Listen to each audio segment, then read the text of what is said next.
doesn't matter because this recording is primarily just for you and me. Okay. Okay, so I think we began to talk a little bit about the different ways stories can be presented and experienced. And a big point I often like to make is that in popular language around the world, people tend to use the term storytelling to refer to any presentation of story. People will say, oh, that novelist is a great storyteller, or that cinema maker is a great storyteller. But technically, academically, the term storytelling, I believe, really refers to telling a story with the body and voice. So when you tell a story with a body and voice in a social situation, that's relatively interactive. You know, it depends also if other people are allowed to speak, but just everyone being in the same room together, everybody's reading each other's body language, facial expressions, and it's a group interaction with feedback loops going on.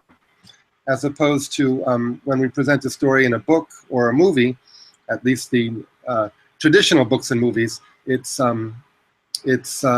cannot be changed. It does not change as it goes along, so it's not as interactive. So those of us who love interactivity, as I do, we kind of cringe when people call a book or a movie storytelling, because we like to reserve the term storytelling for these live social gatherings with the interactivity. Right. One thing, what I would like to clarify. So from now onwards, the discussion will be completely on the way of telling a story. We are not touching about reading a story yet. Well, there's two aspects to this work. Okay. One is thinking about stories, analyzing stories, making up stories, and the other is thinking about how the stories are being presented. And in this case, we'll be coaching each other in effective methods of telling stories with the voice and body. Okay. But we might also touch upon and discuss other ways that stories are presented and experienced. I've taught creative writing, and I write a good deal myself, so it's interesting. But our focus probably will primarily be on using the voice and body. And the question of whether people can tell stories by telephone and by video conference, such as what we're doing now, it's an interesting question. I was trained in storytelling by a lady named Laura Sims in New York, who was very definite that this use of media disqualifies an event from being called storytelling, because it's also distant and mediated. But I don't know. I think it's. I think as long as the people can see images of each other and hear sounds from each other in an ongoing way during the event, to me, it's storytelling, or it's a conversation. I guess we might call this mediated. If we tell stories through video conference, it's mediated. Right. Through the media. Right. But to me, it's still storytelling, because of the near instant ongoing feedback loop that we have with each other. True. Okay, so I sent yesterday a list of 10 types of stories. Did you have a chance to glance through it? Yes, I did go through that. Let me get a little printout of it here.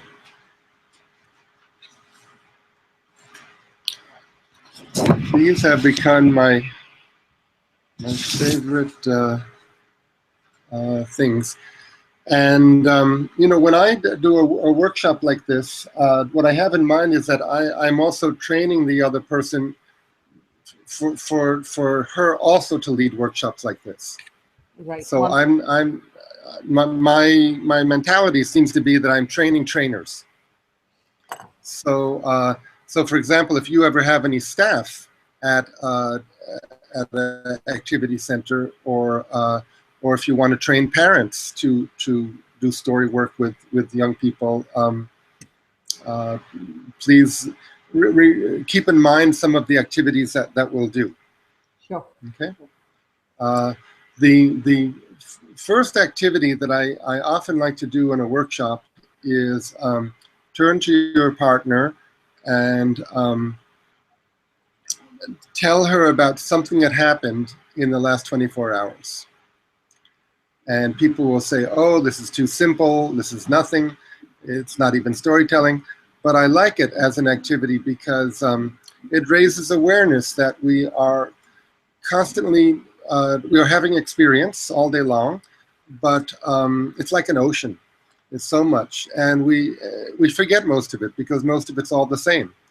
But once in a while, something striking happens. Something makes an impact on us, either because emotionally or intellectually it stands out in a good way or a bad way.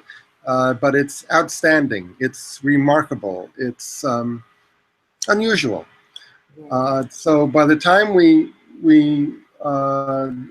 remember that experience and then possibly share it with somebody else, we have chosen an event. We have composed it like a photograph with the main event in the middle someplace, and automatically we tend to also express our feeling about the whole thing, whether it was why it was interesting, did it set a good example, did it something that we might want to imitate in the future, is it a cautionary tale in that does it present something that we would like to avoid in the future? And so when we tell it to someone, in part of the telling is showing it in a certain light and hoping the other person sees it the same way we do. Right. So it's an act of persuasion. This is my worldview. I'm hoping you'll share my worldview, and we can see that event. We can interpret it the same way. So I think they stopped the drilling. So I'm going to take this off my head. Okay. Just get it this way. Yeah. So I think that this kind of story is a basic building block of. Just when I said that, they started drilling again. But this type of story is a basic building block of community, culture, society, relationships. Well, starting with relationships and then going to social groups and society. But just, talking about what happened. Along with that is what do I hope to do this afternoon or tomorrow or the rest of my life? But let's start, and I think I do need this. Think of something that happened this morning or yesterday, and you'll tell me in about 3 minutes, and I'll tell you in about 3 minutes. We'll do an exchange of things. So let me think for a second. For me, let me think what comes to mind as a something that was interesting. And you also think. Okay.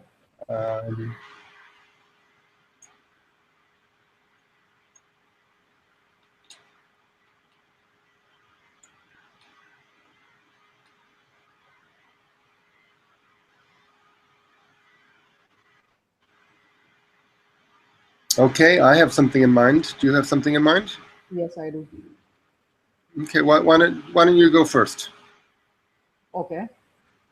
So for the past 1 year, I have got into running, and last few months running for a couple of marathons, I discovered that this is my newfound passion, and I really love this activity.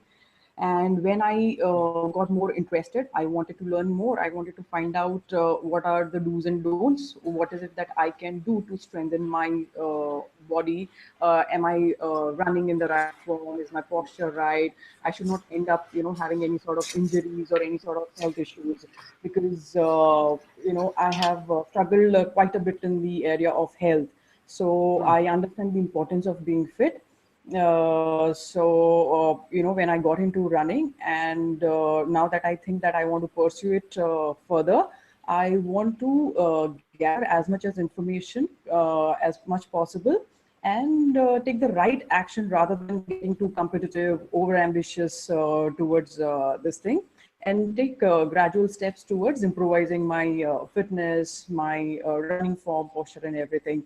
So it was for the past couple of weeks that I was, looking for some trainer who can work on the overall fitness, which can help me build endurance and stamina, and which will further have an impact in the performance of running, and also save me from not having injuries in the long term. So it was quite some time I was looking for one, and I came across one trainer, went for the first session today in the morning, and it was fantastic. I mean, made me and my friend. I also encouraged one of my friends. She's also got into running. We both were looking for someone like this, and we both went for the session. It was a very, very tiring and exhausting session, but the way it started from stretching to the warm up, and the core exercises, and how it ended up, we thoroughly enjoyed the entire session, and we both look forward to continuing it, which will also help us maintain our fitness levels, and help us remain healthy. Good. Yeah. Very good. Okay, let me tell mine. Okay. Last night, somebody came over who is part of an organization called Paintbox. And what they do is paint on walls in, they have a group in Bangalore and one in Chennai, maybe other places too. But it's part of just beautifying a city and bringing art to a city. So it's basically, I think, a volunteer organization. But I've been in touch with them because we have a wall outside our building, which I feel would really benefit from being painted with designs. Okay. And I've had a long relationship with this wall and the sidewalk, especially trying to keep cars from parking on it, because there's no curb. It's not raised. So people often park their cars in much of Chennai on the sidewalk, because the sidewalks, some of them are just not raised off the, raised from the street. Okay. So part of my campaign has been to collect large stones, and I mean stones that are too heavy for one person to pick up. I've collected them from around Chennai and placed them at the edge of the sidewalk, and that has gone a long way towards preventing people from parking, but sometimes they move the stones. But I've also printed posters saying no parking in Tamil and English, and I wheat paste those up, so those are up. And I've kind of created with yellow paint 7 rectangles along that wall, where in the past either myself or other people have painted paintings on this thin paper, and then we've wheat pasted these posters up on those, like the framed areas. But now this fellow came after a lot of emailing back and forth, and I think in a couple of weeks he and his team, together with local people here, including children, we're really going to paint the wall with and the wall goes maybe 50 meters up to maybe 10 feet high or 9 feet high. So myself and the other residents are going to supply the paint, and it seems like we might be giving a small donation to the Paintbox organization, but they are going to help mobilize and guide the painting process, including with local children. So I'm really looking forward to that.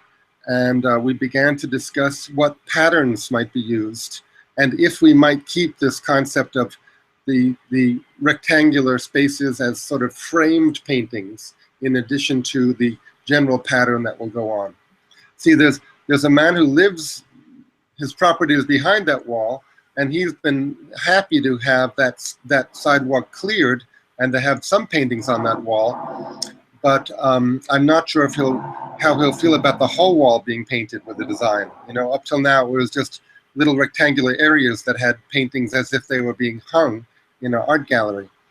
But I'm thinking a pattern of leaves and branches and vines might be nice to be painted along the whole wall.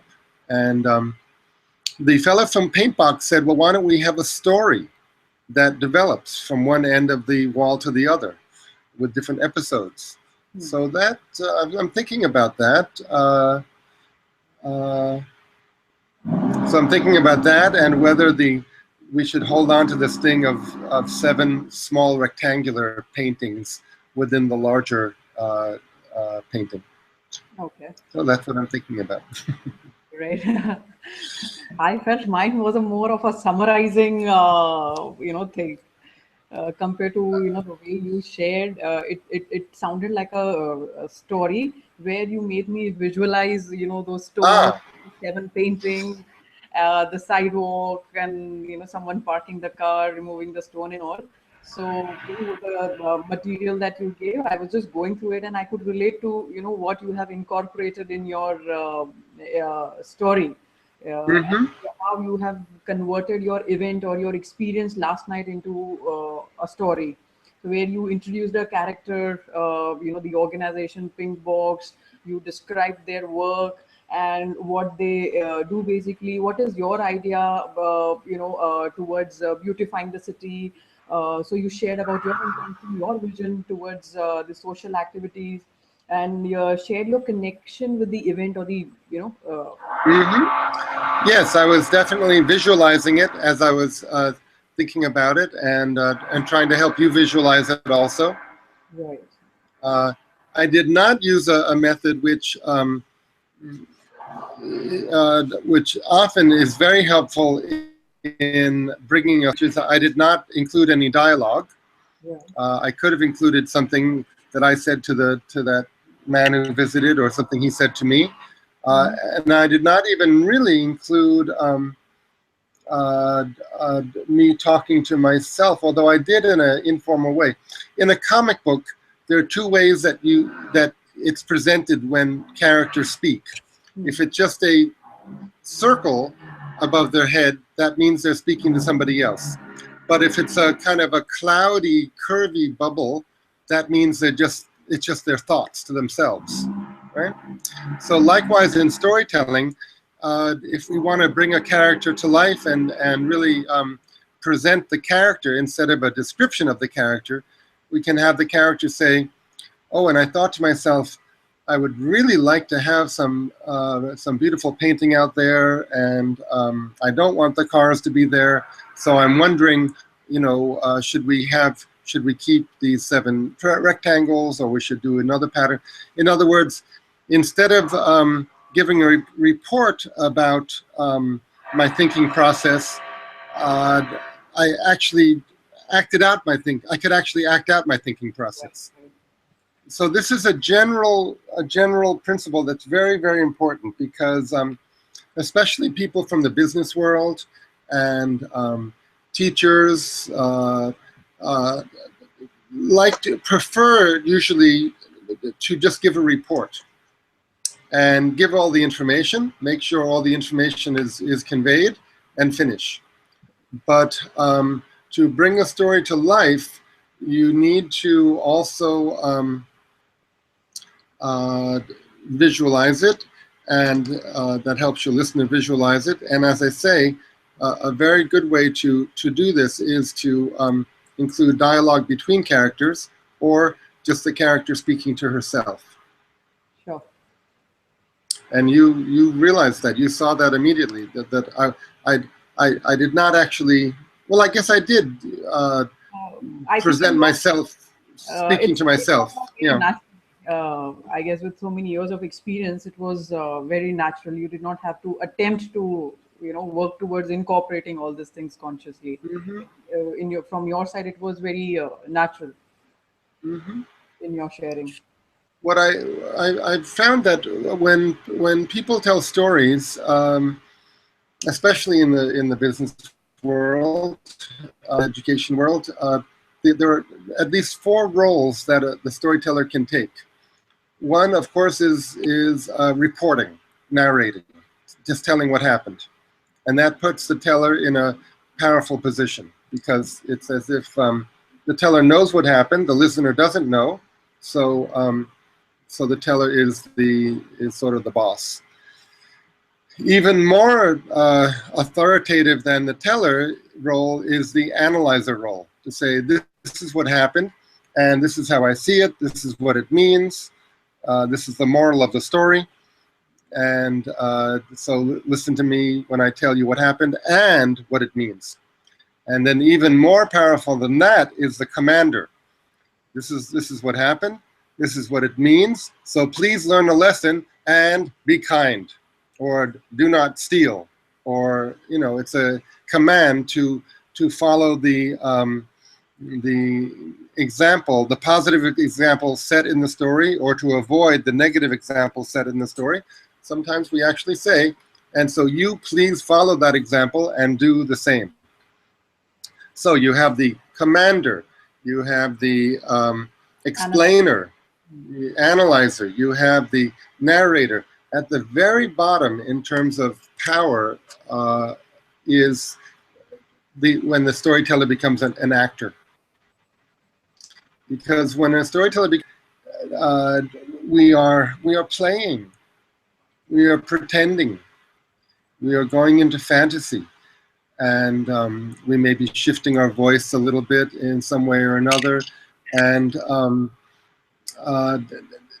it's fun, it's interesting, it's engaging, but it doesn't have the power of the other three roles. So I see educators and business people often are so invested in playing the role of educator or business person that they are just not interested in playing any other role.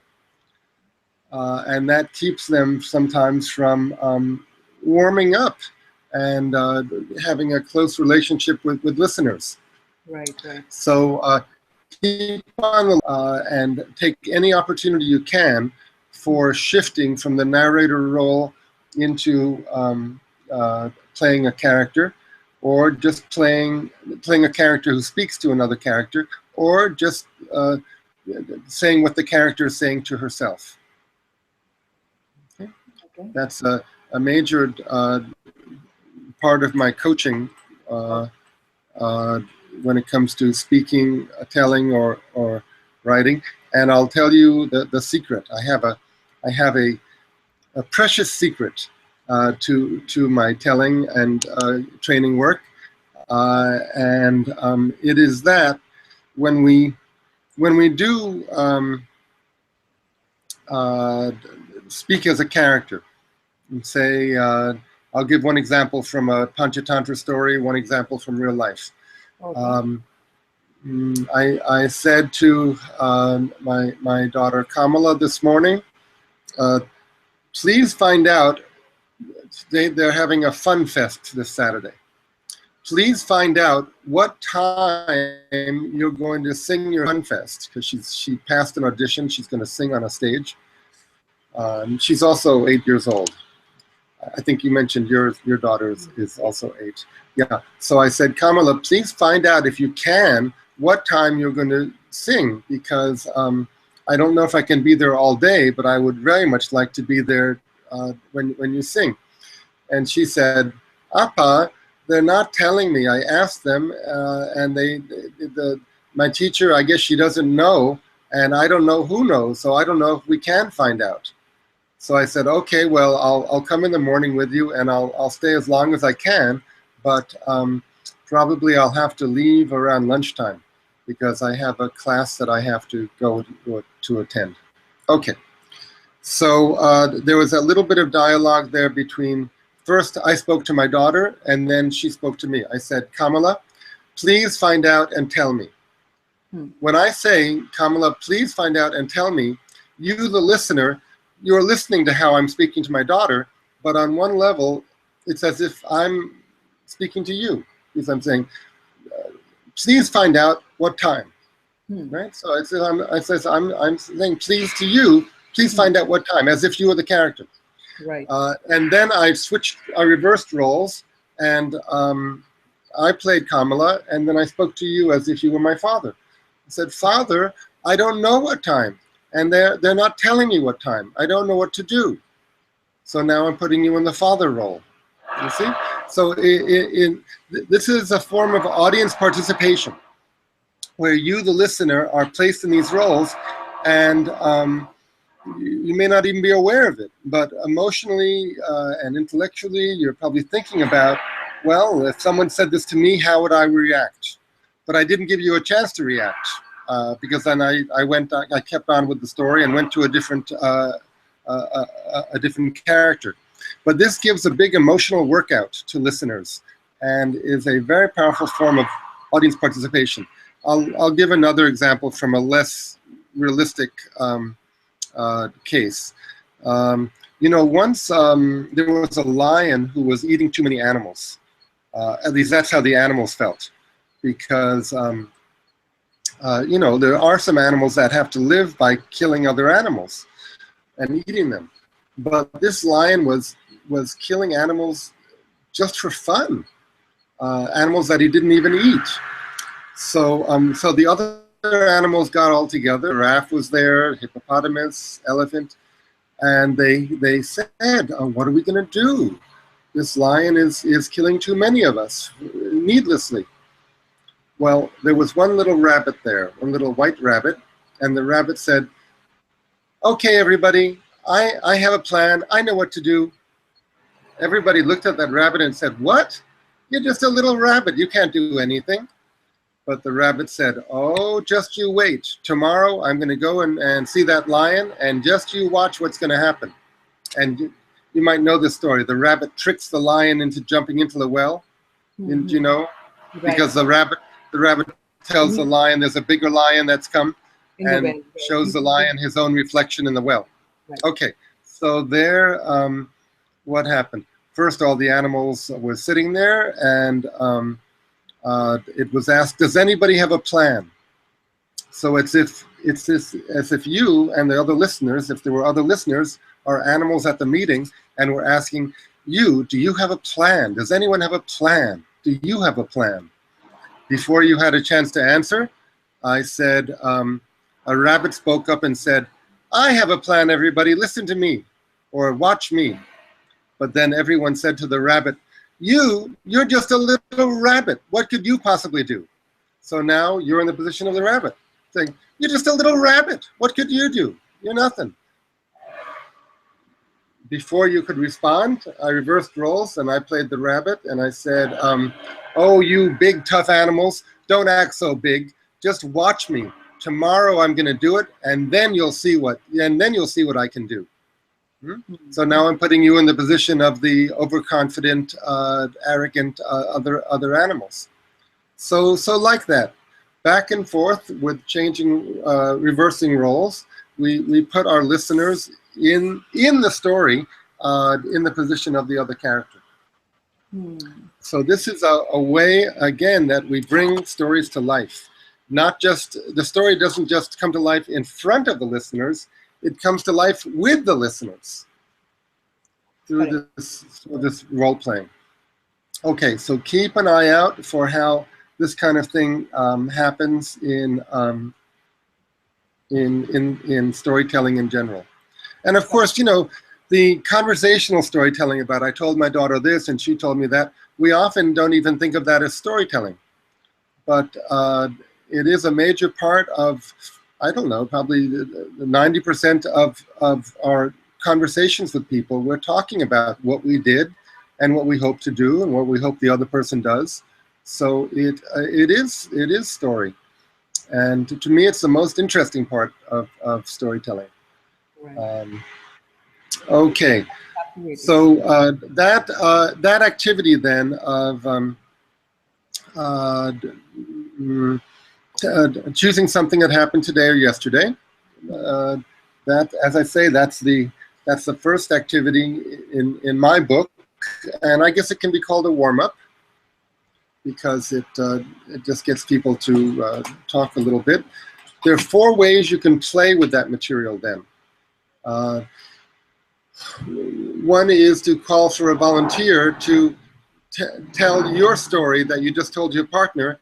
Now tell it to the entire group.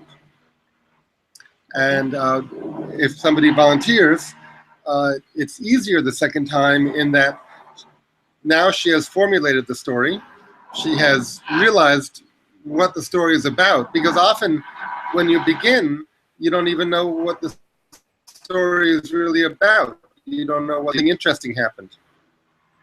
So now you know, you've formulated it, you basically know what it's about. Go ahead. Okay, so you call a volunteer to narrate this story again, or the way ideally it should sound as a story, or I'm suggesting first call for a volunteer to tell to the group the exact same story they told to their partner. okay, okay. And I'm saying it, if they retell it like this, it's easier in one way, but more difficult in another way. It's easier because now they've formulated and they know what it's about. Right. But it's more difficult in the sense that the first time they were just telling it to their friend. They're telling it to a partner, and usually people are sitting next to people they want to talk with anyway. You know, you tend to sit next to someone you're comfortable with. So that one-on-one conversation is it's not public speaking. It's just talking with your friend. But the second time, when you're telling it to the group, some people might have stage fright, or feel pressure of having to entertain a group. Okay, so usually somebody will volunteer, and part of this training that I'm doing also, and this discussion we're having, it's about methods of doing a workshop, methods of teaching. In general, all educational studies now are showing that lectures are very ineffective for teaching anything. They don't absorb more than a couple of minutes, their mind wanders, and they're not emotionally involved or intellectually involved. So you really want to, I like to keep my lecturing or my introductions of material to 5 or 10 minutes at most, and then have people go into small groups, either groups of 2, or possibly if you put 2 groups of 2 together, that's a group of 4. Because then a group of 2 is the best, because people, there's a listener, there's a speaker, both of them are very much engaged intellectually, physically. Their verbo-motor mechanism is engaged and involved, and that is when people absorb and retain the most. Right. Eric, just excuse me for a minute. I'll get my battery. I'll connect the laptop with the battery immediately.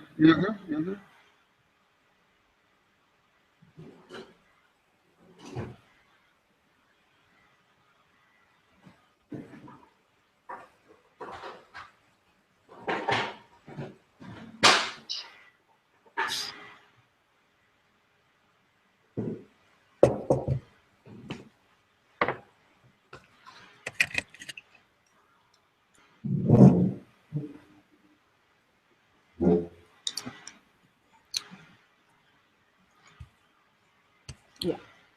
Okay. Yeah. So even what I do sometimes at the beginning of a session, I say, please find a partner, settle on a partner. So you to tell stories or discuss something in pairs, you know who to talk to. So we don't have to, lose the momentum and waste time later. You're going to have one partner for this whole session, and there'll be 3 or 4 or 5 times during the session where I'll ask, go to your partner and discuss. So the options, of course, we can also ask people, oh, what happened?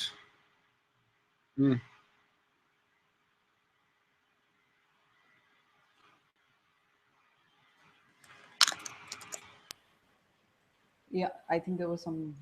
Yeah, okay, good. So we can also, and I'm not sure if it's being recorded now, but it might still be recorded, but it doesn't matter. Yeah, I think it is. So in general, when we're teaching, we have a number of options in addition to just lecturing. One is ask the people in the workshop or in the class just to think about something for 20 seconds or 30 seconds. And we did that a few minutes ago when I suggested think about something that happened. You can also ask people to write in their journal, in their notebook for a minute or a few minutes. And that's a very useful thing to do. Because when people write, they really concentrate. It helps focus the mind. And then the option of groups of 2 or groups of 4. So you can ask for them to think about something on their own, silently, write on their own, silently, or discuss in groups of 2, or discuss in groups of 4. So those are 4 options. And in each case, after they do that internal work or small group work, then you can reconvene the whole group and ask for volunteers to share with the entire group what went on in the small group. So in that way, you can lead workshops with 100 people, and still it can be very interactive in the experience of the participants, because they've been interacting with their groups of 2 and their groups of 4. Okay, so that's the first way. Call for a volunteer to tell her story to the whole group, and as I say, that gives practice in public speaking. In general, public speaking is often taught by having people first talk in pairs and then make the group larger and larger. You know, first a group of 2, then a group of 5, then a group of 10, then a group of 100. And as you gradually get a bigger and bigger group, hopefully you retain the same sense of relaxation and conversational tone that you had with talking to just one person. Got it. Okay, a second way to play with this activity, just to give people different experiences and help different ideas come up, is to say, okay, now the story that you told your partner, you probably told it like, I did this, I did that. Just for fun, try to take that story now and tell it as if it happened to an external character. In other words, from first person to third person. In other words, instead of saying, I did such and such, I would say, there was a man who did such and such. Last night, one night, there was a man who met a painter.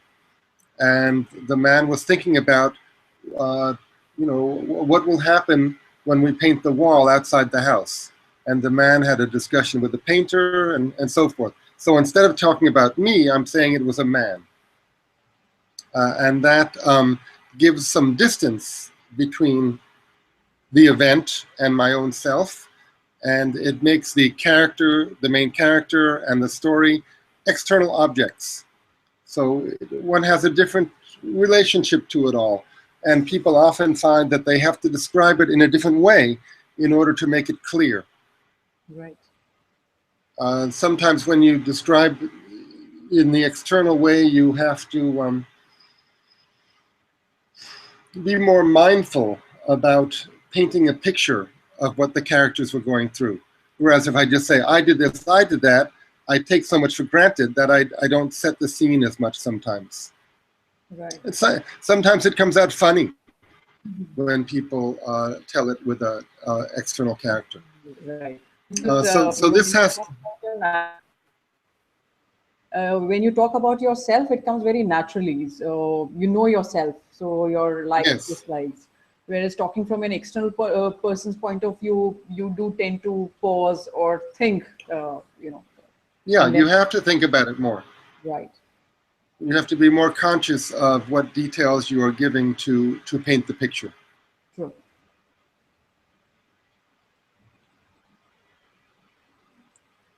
Okay, so that's a second way to play with it. A third way is to ask people for a volunteer, can somebody the story that you heard from your partner? And this is sort of a listening test to see if you got the main point and if you got the details right. And before you do that, you have to say, okay, before we do this, before we go on, everybody, if you don't want your partner to tell your story to the group, nudge her now and tell her, don't tell my story. Because certainly there are, you know, cases where people don't want their partner telling their story to the whole group. Right. But if that doesn't happen, we call for volunteers, and we can call it a listening test. It's like that game Chinese Whisper, where you whisper something to one person, they whisper to another, whisper to another, and when it gets back around, oh, by the way, I've made a reference now a number of times to having a point. And I think it is kind of built into the definition of story that a story has a point. Because as I say, it presents a series of events, and then we look at that series of events, we assess the way the characters behaved, and we think about, would we like that to happen again? Is that a good model? Because stories function as models for the future. So is that a model that we want to follow, or is it not a model that we want to follow? So around all that, it seems automatically a point develops, a takeaway. But I'm open to that not being true. If you can, you know, think about it, and if you can come up with stories or situations in which a story does not have a point, tell me. I'll be very interested to hear it. Okay, so anyway, we just mentioned the third way of call for a volunteer to tell your partner's story in the form of, my partner said she did this, she did this, she did that. And now finally, take your partner's story and tell it as if it happened to you. So now you're shifting it from third person to first person, and you're really acting. Some people would call it lying. If I'd be, this morning I went to a trainer, and the trainer gave me a lot of activities, and I got very tired, but I enjoyed it. So, okay, so I'm putting myself in your position, and I'm telling it as if it happened to you. Mm-hmm. It's just it takes a certain leap of imagination to do that. So, ideally, is it suggested to make them do one activity, or you know, these multiple variations that we discussed? Well, do as you feel. You know, it's sometimes difficult to explain these different instructions to very young people. Mm-hmm. But do as you feel. In general, with storytelling work and play, I do have people mix it up in the sense of telling real life experiences as if it happened to somebody else, and telling fairy tales as if it happened to one. In other words, saying, I am Cinderella, and this is what happened to me. Right, right. Or I am Sita. Go ahead. Right. So, so when we are conducting a workshop like this, so the audience can be any. Can this be conducted for children between a certain age group, and adults where you have teachers and parents? Yeah, any age. I tend to work with children who are at least 6 years old. Okay. I find that 6 is the usually the approximate milestone between, you know, people who can really participate in a workshop and follow instructions and do things in groups of 2. Younger than 6, they can't really you know, focus in the same way. All right, got it. But you have to use your own judgment, you know, and see if you can find a way to explain what you're asking for with these 4 different variations. Fine. So, and it also depends on how much time you have and what other activities you want to do. But these are just available for you if you want them. And in general, as I say, people are telling personal experience narratives or stories. You can ask them to tell it as if it happened to an external character. When we shift it to an external character, we also sometimes feel free to modify other aspects of the story, because it's no longer tied directly to our personal experience of what happened. We're kind of making it a story by creating an external character, and so then we might add something else that's fanciful to it. So that option is always there, and to externalize it. And then the option is also there always when people are telling grandmother stories, any story that happened to a character outside, retell it as if you are the character and as if it happened to you. And what that does is, if you tell a story, I am Cinderella and this is what happened to me, it really helps you get into the emotions, the experience of Cinderella. And you tend to tell it very realistically and emotionally. So that helps make the story more real. Okay. So And then see, the normal way of telling a story is as a narrator who's telling about Cinderella, but at times shifting into Cinderella's character and saying what Cinderella is thinking to herself and what she's saying to other characters.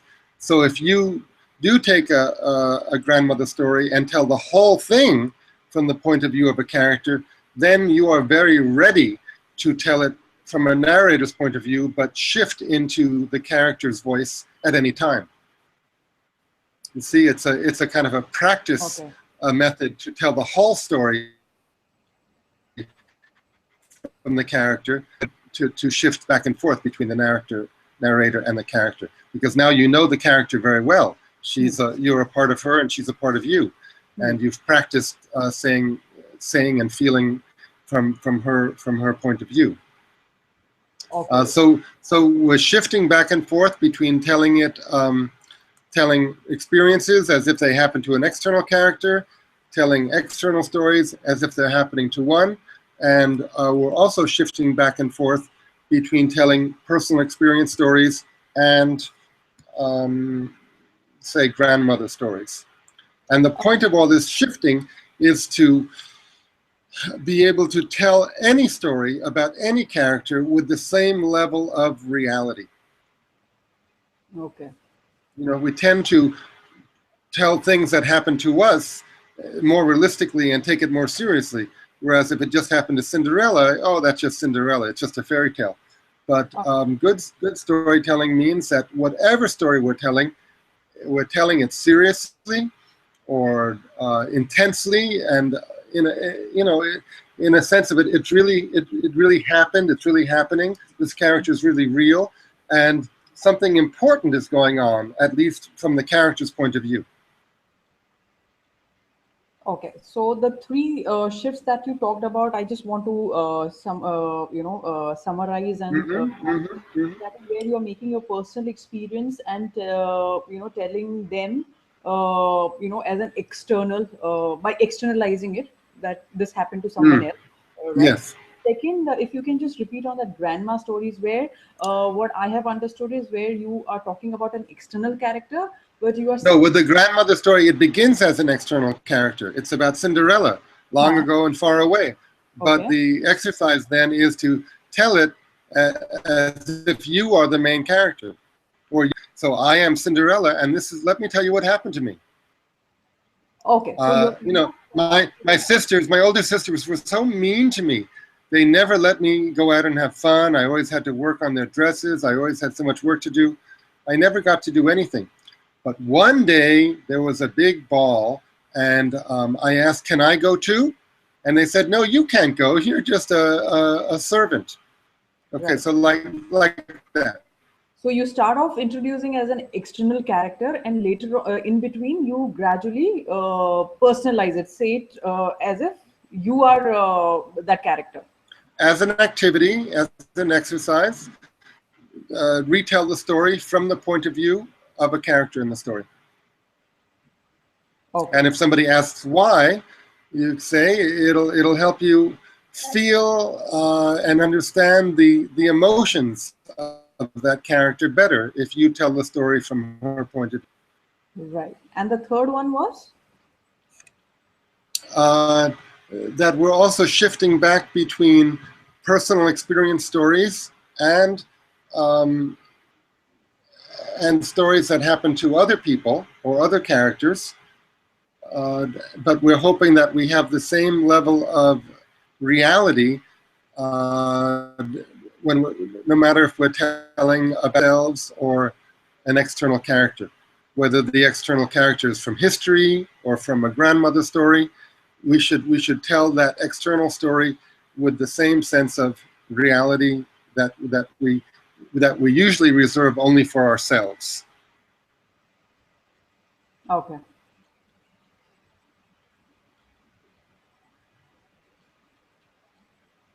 Okay, so so that first activity of something that happened in the last 24 hours. Sometimes before that, I'll do a real warm-up, and the real warm-up is that the leader of the group performs a series of emotions, and the participants in the group imitate her and sometimes respond to her. So let's do that now, okay? Okay. With my voice and my body, I'm going to perform an emotion and then see if you can imitate it. Oh, you have to see my hands. Try.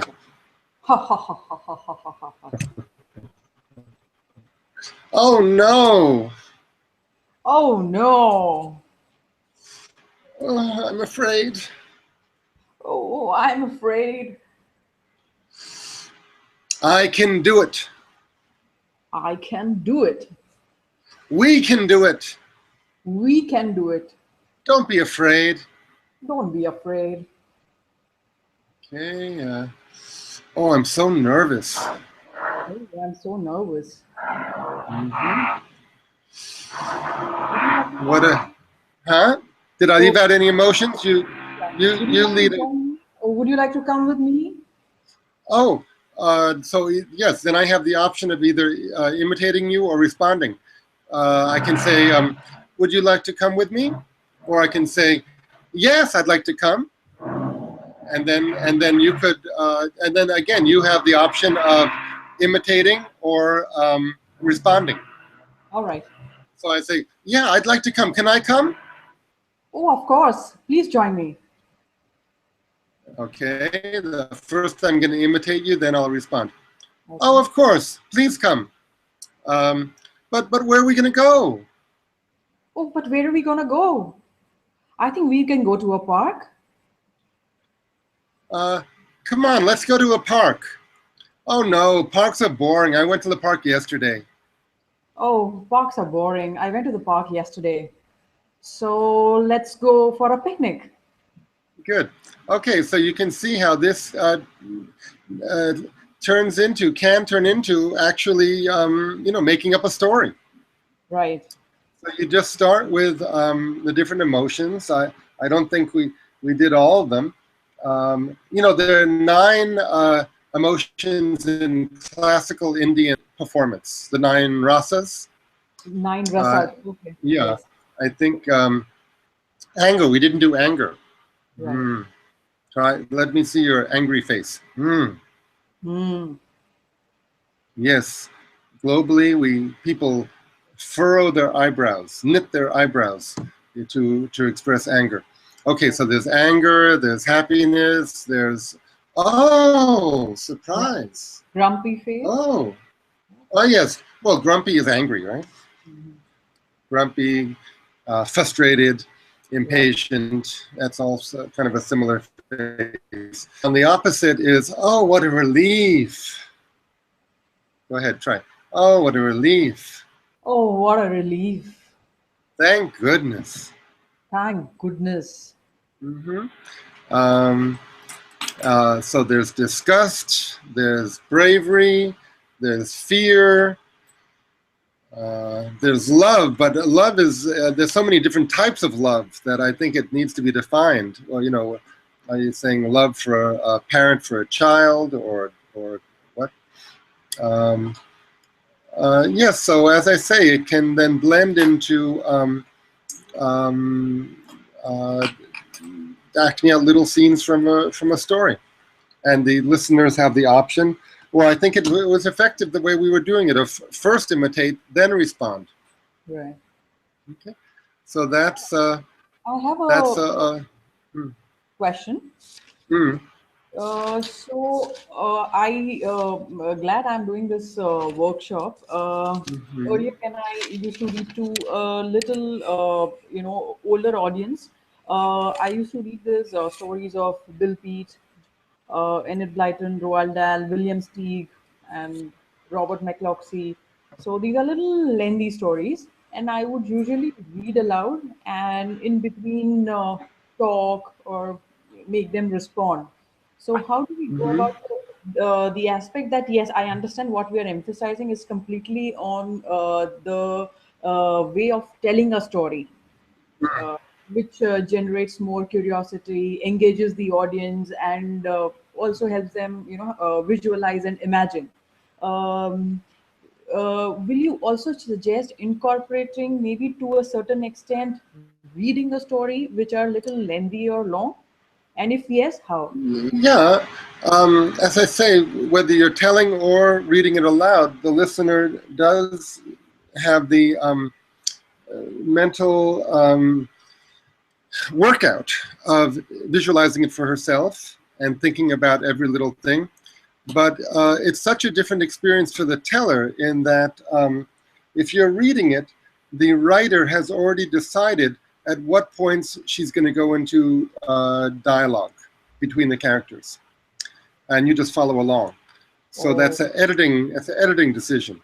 If you're telling it, you have a lot more artistic control and a lot more artistic responsibility, because you are deciding when you're going to drop the narrator role and when you're going to shift into the playing characters.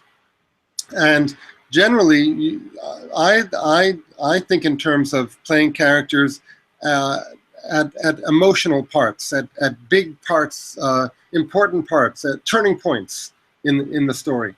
Mm-hmm. So to do that, you have to think about it. What are the turning points of the story? What is the story really about? Is it about a character changing or making decisions, or developing into a new stage of life? And if so, what are the scenes where that really comes to a head? Where it all comes out, where it comes to a climax. Right. So you're thinking about what is the story about? How is it composed? Where are the especially important moments? And then you're planning to do dialogue or spoken thought at those places.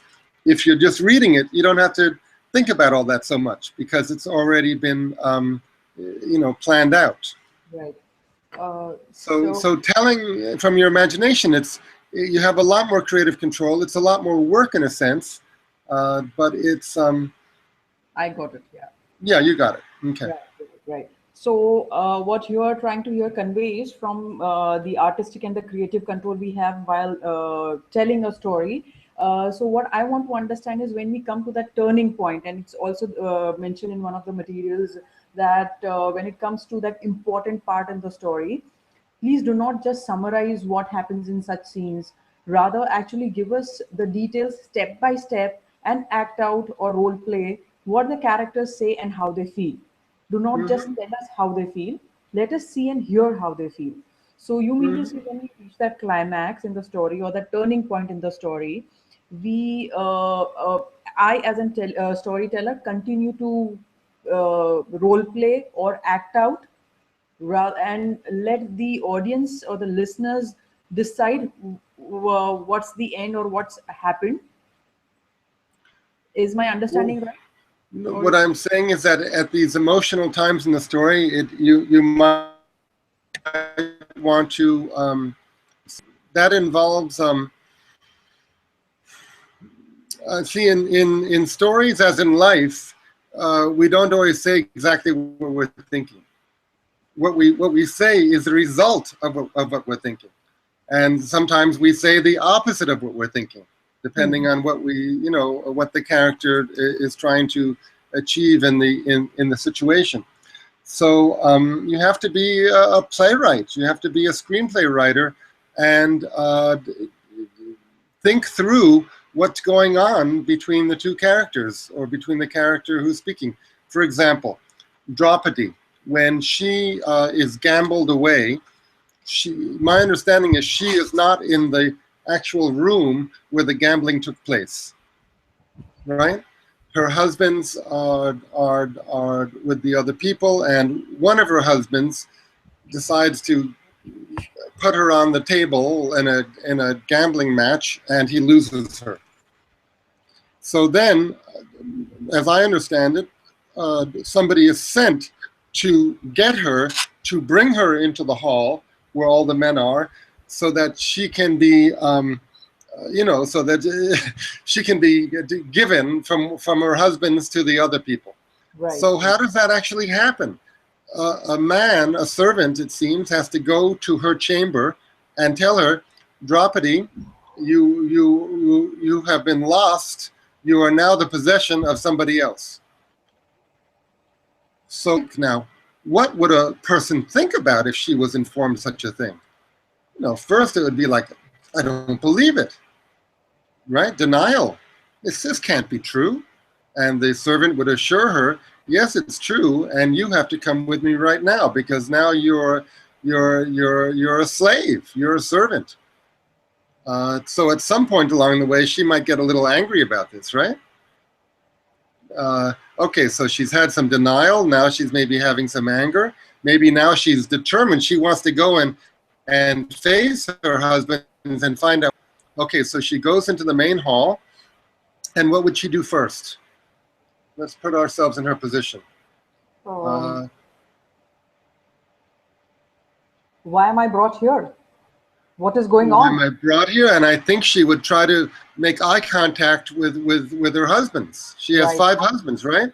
So I think, first of all, she's trying to find out who's, I don't know the story that well. Is there one husband who's like the boss of the other? Yes, is like the older, maybe the oldest brother. Yes, the oldest one, becomes a decision maker. And okay, is he the one who actually lost her in the gambling match? Right. So it is it all boils down to the first brother's reaction. And okay. So she would, as soon as she's brought into the hall, she would look at the oldest brother, and what do you think he would do? You think, I imagine he would look away. He would look down. He would try to avoid her gaze. But then she would say to him, she would ignore everyone else in the hall, I imagine. She would say, is this true? Did you really gamble me away? And he probably wouldn't answer, or he would say yes. And then what would happen? And then somebody would grab her, or tell her, okay, you're now owned by somebody else, and you have to go stand next to him, or you have to go sit with him. So what I'm saying is, every step of the way, there's thinking that goes on, and some speaking that goes on, and then the next thing comes up. It takes some attention, some concentration to think a scene through. Mm-hmm. The actions and the reactions, verbally and just emotionally, that characters go through in scenes. Most people will tell that scene. Draupadi was brought to the hall, and she had to go with another man. They'll just scan without the step-by-step emotions that we imagine that the character went through. Right. So this climax or the turning point, instead of simply telling it, we tell in the form of in a way by acting it out. Instead of just summarizing it. Yes. Instead of summarizing it. If we just summarize it and give a report of the takeaway of what happened, we won't hear the step-by-step details of what happened. Right. So how you acted out or enacted the conversation between that servant who went to fetch her? What was her reaction to the servant and how she was dragged? She was brought into that place, the hall, and what was her reaction and the conversation or whatever eye to eye? Yeah, and it's even interesting that the servant's reaction, because up till this point, the servant was a servant to Draupadi. Now he's her equal. He may even be her superior. Right. So whether or not he shows it, he's he has some thoughts and feelings about this new situation. Right. Got it. So all of these things are just lost if you just give her a summary of the whole thing, that her ownership of her was transferred from her husband's to this new man. Agree. It sounds more of a business speech on a business reporting than the yeah. So. Yeah. Well, that's just one particular story, but in general, people do like to just scan over things and give the takeaway, the output, without thinking about the actual process of how it happened. Right. So when you can't give the process of everything that happens in every story, because it would take too long, and you'd lose your focus. So that's why it's a very important editorial decision of which scenes you want to give the full dramatic treatment, with really painting the picture and bringing us through the step-by-step emotions that the characters are feeling in that particular scene. So it's not about memorizing the words or the dialogue, but it's about having prepared a little bit by having imagined the story scene by scene and chosen where you're really going to zoom in and give us the step-by-step. Right. All right, so I think we should stop around now, but those other stories that I have on the list includes a favorite grandmother story. Mm-hmm. And the way I often work with that is first tell your partner what character you've chosen. What character is interesting to you, and tell us about that character and tell us something about what she went through. So that's a conversational thing. But then I'll say, okay, now the next activity is tell the story as if you are that character, Mm-hmm. So then they shift from the explaining mode to the acting mode. Another one is, I'm sorry, go ahead. Yeah, so it was to ask the people to volunteer, one of the person to volunteer for telling the story your partner told you.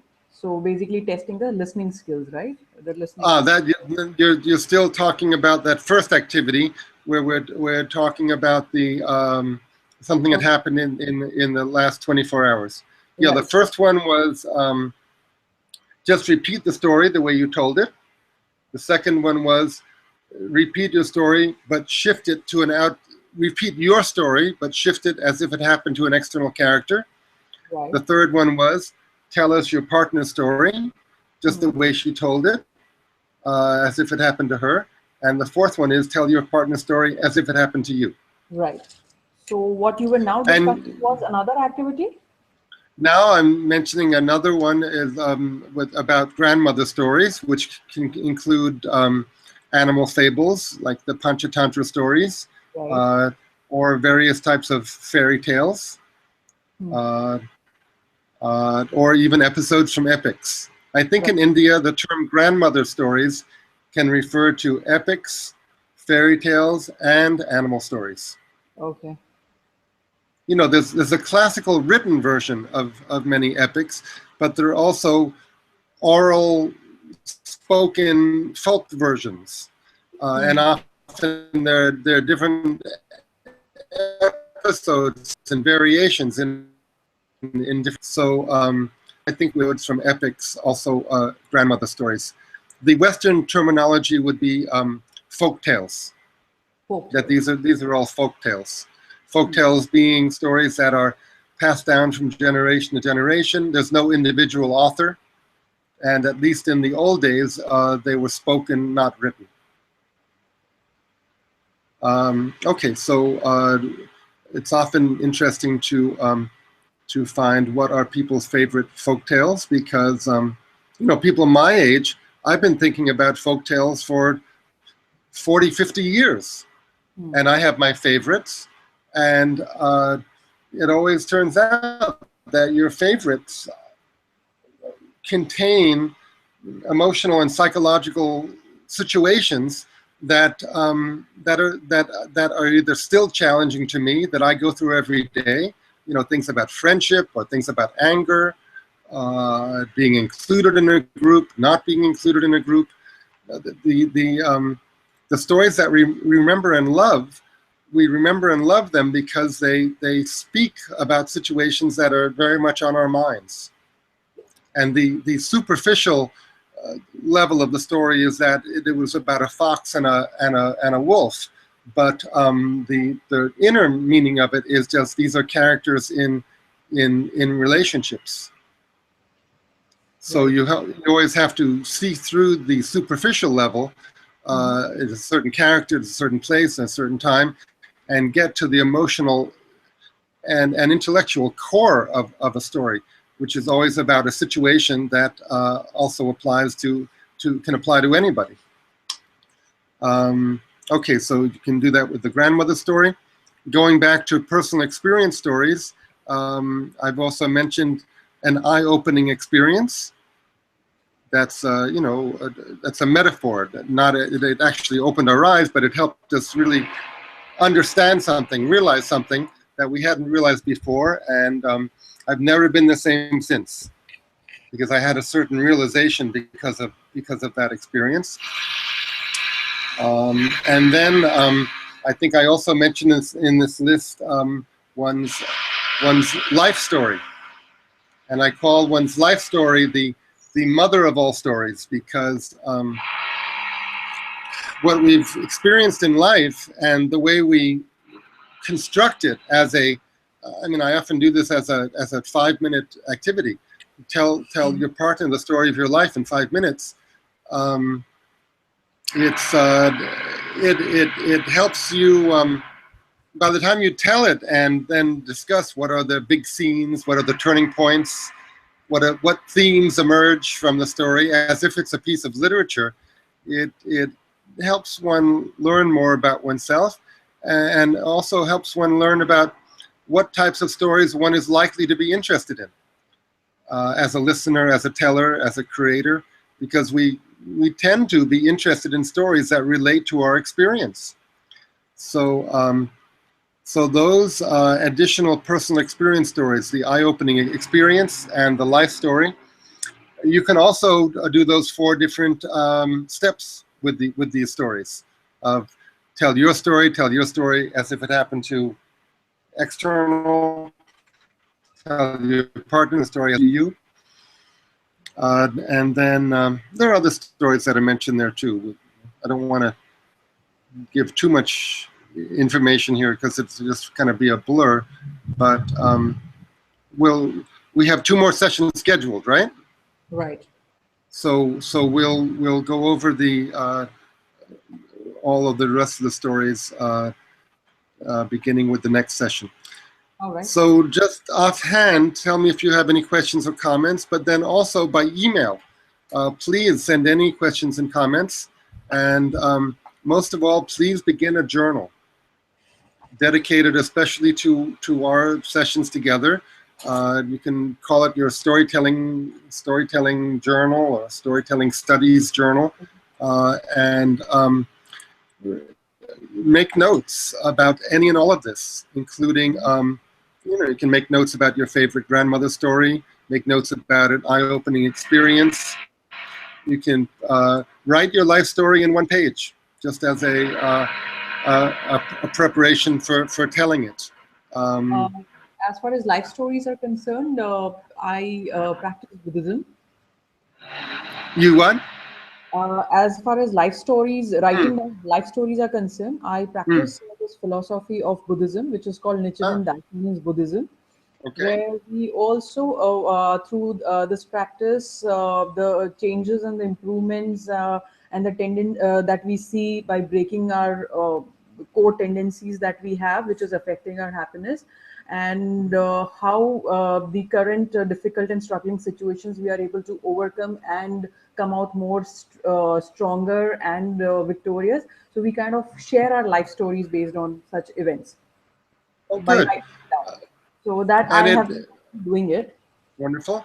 It might be a good story for you to tell of how you came upon Buddhism and how you decided to really get involved with Buddhism. Right. So I have that story written. The story of how you discovered Buddhism? Yes, yes. I have that written. Wonderful. I think you might want to tell that in our in a upcoming session. Sure. And if you do, try to remember to include dialogue between yourself and another character, or just things that you said to yourself along the way. And give us a progression and development. I like the phrase, the straw that broke the camel's back, which refers to that things were building and building and building, and then finally something happened that triggered the breakthrough. That makes for strong storytelling. When you have specific incidents that happened that you can recall. It may be that when you think about Buddhism, what you think about are the ideas involved. But if you want to tell us the story of how you got involved, you've got to tell us particular incidents with particular people in particular places that were involved with your becoming involved. Okay. So maybe try to remember, and it's always good to use the five senses as much as possible. Descriptions of what you saw, the things you felt, the texture of things, if something was rough or something was smooth. What are the five senses? Our taste, our smell, our touch, our sight, what sounds we heard. The more you use your senses in your descriptions, the more the listener will get to feel that she is in that position also. Okay. Your goal, I think, as a story communicator is to present it in such a way that your listener really feels that she's there and it's happening to her. Because we all, no matter what story, and no matter how it's presented, it's all about the listener, the reader is imagining it's happening to her. We can say it happened to you, it happened to a god, it happened to an animal, it happened to somebody from outer space, but the way we take it emotionally is that it's happening to me, it's happening to the listener. And to facilitate that process, you've got to, paint the picture in such a way that she knows what's going on and she can easily step into it. Right, right. And if you can just last summarize the second activity that you mentioned, the few points, how the second activity we can go ahead, that was to do with the folk tales. So first, that was people's favorite folk tales they come up with, they share with their partner. So what is their favorite story, and what are those emotions and psychological aspects attached to it, which they have it in their mind and they, have contained or taken that story or remember that story. Yeah, you often don't want to ask people about their psychological, observations, because many people will kind of freeze up and feel it's too intellectual. Yeah, so just so I just want to ask, what was that character going through? What decisions was she making? Tell your partner about the character, and that will help the speaker recall the story and recall the story in detail. And then I said a second activity then could be, a second activity would be then, okay, now just tell the story, primarily from a narrator position, or tell the story from the position of the main character. But I like to jump from describing the story to telling the story from the position of the main character. Okay. And again, when we tell the story from the position of the main character, it's preparing us to tell it in a blended way, with a narrator, but also ready at times to the character's position and tell it from her position. If you told the whole story from her position, you're very prepared to tell parts of it from her position. Right. Okay. And then you'll also be interested in using storytelling for teaching and learning. Maybe that'll be our first main subject next time. All right. How stories can be used for teaching and learning. Fine. Aside from just morality and ethics. I mean, stories in general, since they are setting examples for future behavior, in general, stories are served to teach and learn about ethics and morality. But then in education, we try to also use them sometimes to teach more specialized subjects. All right, so we will be touching upon how teaching can be incorporated or used for teaching various subjects or some important topics. Even though you say you're especially interested in working with very young children who are not necessarily studying specialized subjects, it'll be interesting, I think, for you to also think about teaching history, literature, science, math. Okay. So I also plan to, I'm in the process of designing a couple of models, on various topics. The workshops that I can take for parents and academicians. One is on the importance of reading aloud. It will be completely based by my inspiration that I draw from Jim Trelease's book, the Read Aloud Handbook. Then second is about Dr. Howard Gardner's theory of multiple intelligences and how we as parents and academicians can one, understand what are the three dominant intelligences, the 3 or 4 dominant intelligences in our child, and how we can one, strengthen those dominant intelligences, and apart from that, also work towards developing the less dominant intelligences. So I can also incorporate this storytelling. I mean, when I am working with other teachers and all, I can do that, because so far in schools, what I have observed is more from the perspective and the importance of how they are able to, how well they are able to answer the questions, just the question answers in the textbook, but not from the telling a story, ensuring that the child is captivated while the story is told. So yes. And often in school, the questions are closed questions in the sense of having a right or wrong answer. Right. Whereas, especially when you're dealing with the humanities and literature, especially theater, you're involved with open questions, which are more, what do you think about that? How do you feel? What's your opinion? What's your perception? Those are questions that don't have a wrong answer. Very true. Very true. And it also helps the child bring out his or her emotions, her opinion about things, right? So, fine. So this is what I plan to do. Good. So journal. Will you journal? You think in a paper notebook or just in a computer file? Journal, I would prefer writing. Writing down on a physical notebook. Great. And as far as notes are concerned, I'm using this. Good. So. Wonderful. Okay, so then if you want to share any of that with me, you can just type it into the computer. So feel free to send any comments, questions, observations, and then we'll meet approximately a week from now. All right, next Tuesday. Okay, let's say next Tuesday, but if either of us need to modify it, we can modify it. But for now, the plan is next Tuesday at the same time, 11. Okay, so either Monday or Tuesday, I'm okay. So next Monday or Tuesday will be 7th or 8th. Good. Okay, we'll confirm by email. All Great. Right. Okay. So much. So now I believe this was recorded. So it usually takes about 20 minutes for it to settle.